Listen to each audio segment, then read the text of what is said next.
So, ito, maglalagay lang tayo ng, wala na, tansyahan na lang to. Ito na lang guys yung natitira, 1 liter to actually. Yum, yum, yum. Ito, napunta sa paa ko, Bessie. Alam di tissue di kitchen, very soft.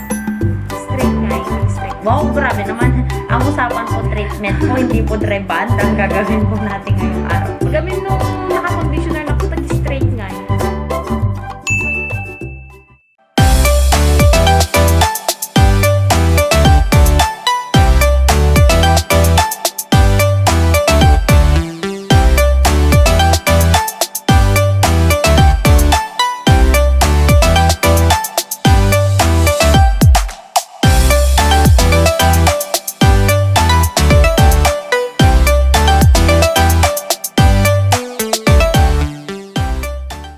Good morning everyone! Welcome back to another vlog! So today guys, medyo nalito akong nagising. Mga 8:35 na yata ako bumangon. Kasi, PM shift pa naman ako and last night nakatulog yata ako magto 2 AM na kasi madami pa akong tinapos na mga paperworks. And with that thing, let's continue the paperwork for today kasi nakausap ko yung tao that I will be finishing some of the papers. Today, I will be passing some of those sa ano. Yun yung mga ano ko guys sa mga application ko. So, I need to finish that today. Some of it. So, pupunta tayong labas ngayon. Pupunta tayong police station. Pupunta tayong magpapapicture and all that. So, pero before that, before we start our day, I'll try to eat muna para may energy tayo sa paglabas-labas natin.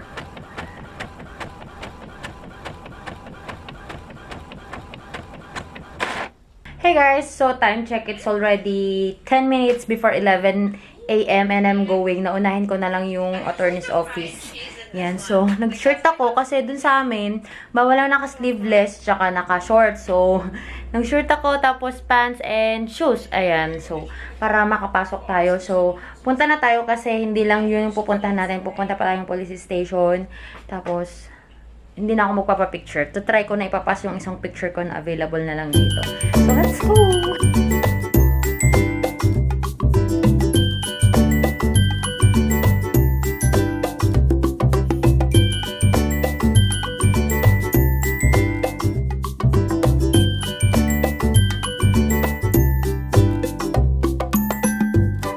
Hey guys, I'm back home and ang nagawa ko lang guys is isa lang, dun lang sa papunta sa police station for my criminal background check na fingerprint card. Yun lang, and wala pala ditong public attorney's office. So, hindi ko siya nagawa yung isang ipapanotarize ko dapat. Sa ano ko pa ipapanotarize? Sa Urdaneta daw. So, probably hindi na lang ako doon magpapanotarize. Sa Baguio na lang siguro ako next week kasi pupunta lang din kaming Baguio next week para sa mga ibang papers pa for PRC, ganun. So, doon na lang ako magpapanotarize. Ay, nako, ang dirty ng daliri ko talaga kanina, as in black na black yung dalawang kamay ko. So, it's okay na lang ako sa pulis. Alam ma'am, ang itim na ng kamay nyo, sabi ng pulis. Okay lang po, ma'am. Para sa ekonomiya po yan, ma'am. Kaya, di na baling madumi yan. Basta, para sa ekonomiya. Woohoo! Ayun guys, so, natapos na akong mag-scan ng mga documents na kailangan kong i-scan. And, right now, I'm going to send them via email for checking. Kasi meron akong kailangan na i-send via email lang. And then, I need to send din yung iba na yung talagang, like, for the criminal background check, really need to pass it na yung card talaga siya. So, yun.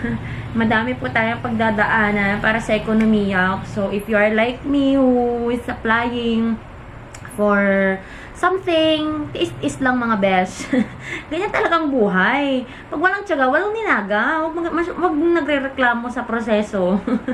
Just trust the process. Mga magulang dyan na nagmamadali, tago na lang natin sa pangalan na. Charot. Galit yung tatay ko. Yung mga kayo nagmamadali, chill lang kayo. Makakaalis din yung anak nyo. Pagdating ng araw, wala ding mag-aalaga sa inyo. Kaya wag nyong minamadali yung mga anak nyo. Naku, mga magulang, nagmamadaling paalisin yung mga anak. Yun, yung hindi nila nare-realize, walang mag-aalaga kaya sa inyo. Masyado kayo nagmamadali. So, mag-i-email lang ako, guys. Kasi nga, sabi ko nga for checking pa to. Asan na ba? So, kasi mag-reply na lang ako. Ano yun? And, tip pala, guys. Maganda talaga. Big help talaga. Like, for example, you're applying for something. Bumili na kayo ng sarili nyong printer na yung may scanner. Kasi, a lot of documents are needed to be scanned. Ganyan. Ang dami nyong kailangan i-print.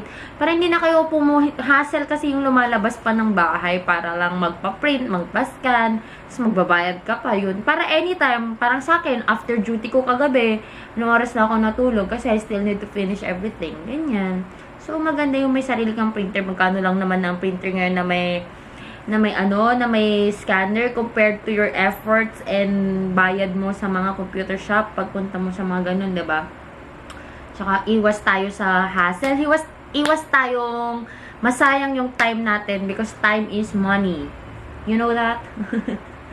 Ayan. So, ang isa pang tip ko pala guys, kapag ganito, gawa kayo ng folder sa mga email nyo. Like, for example, like me, I usually put all the things na yung mga related sa mga application ko, ganyan, sa mga important files.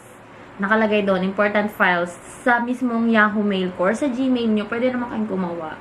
So, ganun, para madali lang halongkatin kung ano yung nangyari na sa papers nyo. Hindi yung hahanapin nyo sa pagkadami-dami yung sinubscribe ng mga email. Yun. Para mas madali ang life. Guys, nagluto ako ng nilagang itlog. Tapos, dibang busy ko nang nag-email, ganyan, nag-i-scan. Nakalimutan ko, niluluto pala ako. Tapos, ang tagal ko na, nakailang video na akong pinapanood, guys. Dry na yung nilalaga kong itlog. Tapos, pagpunta ko daw, pukgan na siya. Putok na, nag-crack na yung isa. Naku, pang ilan ko na to, pangatlo ko na to, malapit ko na pong masunog yung bahay mo namin. Hi guys, so kakain tayo, ikaw talaga butter. Ito na guys yung nag-crack na egg. Ay, hindi ito yung nag-crack. Asan yung may crack? Siya nga, siya yung may crack guys, pero kaninang hindi ko pa siya binababad sa cold water. Talaga, may siwang talaga siya dyan. Kagabi pa kasi ako nagka-crave ng penoy. Kaso si kuya na nagbebenta ng balot at penoy, hindi siya pumunta sa hospital kahapon. Kaya, yun. Parang isang beses ko palang natikman yung penoy, masarap pala. Parang siyang egg, pero mas masarap. Kasi ayoko ng balot. Kaya yung penoy yung binibili ko pag pumupunta si kuya. Yan. So, ngayon, kakailan tayo ng boiled egg, tapos sandwich na may peanut butter. Hindi pa naman ako gutom kaso feeling ko kasi magugutom man ako mamaya sa duty. Kaya kailangan ko nang kumain. Hey guys! It's officially the next day and kahapon, sobrang na-busy ako guys. Kasi diba, yung last clip ko ata nag-send na ako ng mga sa email. So, update doon guys. Sobrang bilis naman ng agent na napunta sa akin. So, nag-reply siya agad and then he sent me another paperworks para permahan ko, pero sabi ko hindi ko siya magagawa ngayon. So, today sana gagawin ko, pero dadalhin ko na lang yung laptop ko papuntang Ilocos. Kasi ngayon, pupunta akong Pampanga. And then, bukas ng madaling araw, pagdating ko from Pampanga, dadiretso kami ng Ilocos hanggang Sunday and then balik dito, tas duty. O, diba, napaka full pack ng weekend ko, sobrang busy. Titira na naman po ako sa kalsada ngayon. Ayan, so, right now guys, pupunta tayo ng Pampanga. So, yung ko lang dito sa mukha ko guys is, trinay kong mag-BB cream. Kasi yung BB cream ko na BB-holic, yung, di ba dalawang shade lang yun, yung light tsaka beige ata yung isa. Yung beige guys, sobrang itim na niya sa akin. So, effective talaga yung Beauty Derm. Kasi, pumuti yung yung mukha ko sa Beauty Derm. So, hindi ko na tinuloy. So, yung lang, concealer na lang ulit dito sa mata ko. Hindi na ako naglagay dito sa mukha ko. Kasi, hayaan mo na yan, may dark spot pa rin. Para, natural skin lang tayo. Tapos, kilay, tapos mascara, blush, tapos, lip tint na pinatungan ko nung, what you call that? Yung Serena na Maybelline yun, yung favorite ko kasi guys. So, yun. So, ito guys, nag-impake na pala ako. This is my luggage for Ilocos. Ayan. And, ito naman, yan. Ito yung bag ko na pupuntang Pampanga kasi may mga damit na ako dyan na, pang overnight lang, something like that. Basta bihisan ko lang, isang damit lang. Tapos yung unan ko, pang biyahe. Tapos may blanket ako na pang biyahe. Ayan. Ito yung mga dadalhin ko sa Ilocos. Tapos meron akong tripod ng ring light. Tapos yung ring light ko dun, guys. So you might be wondering bakit may tripod, may ring light na dala papuntang Ilocos. For the first time, I will be bringing my equipment. Wow, equipment!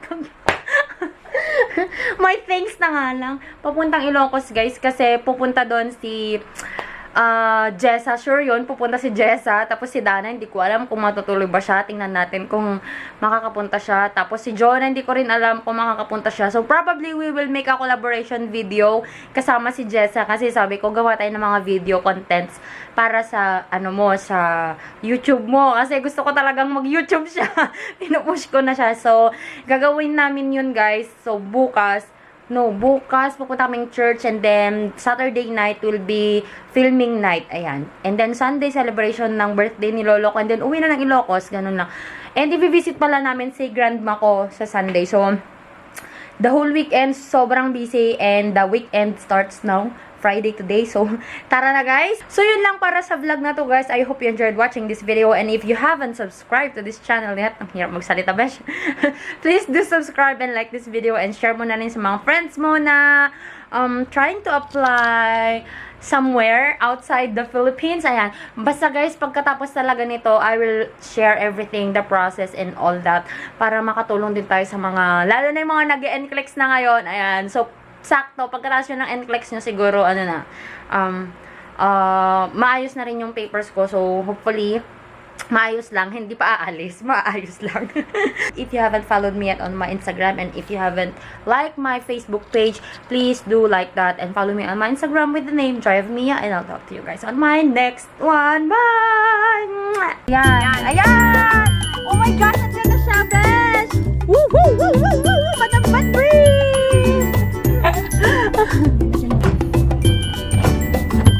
Yes, hi vlog. Wow! What did you use on your face? I used your concealer. And Ate Jonas, BB Holding. And wow, sponsored lang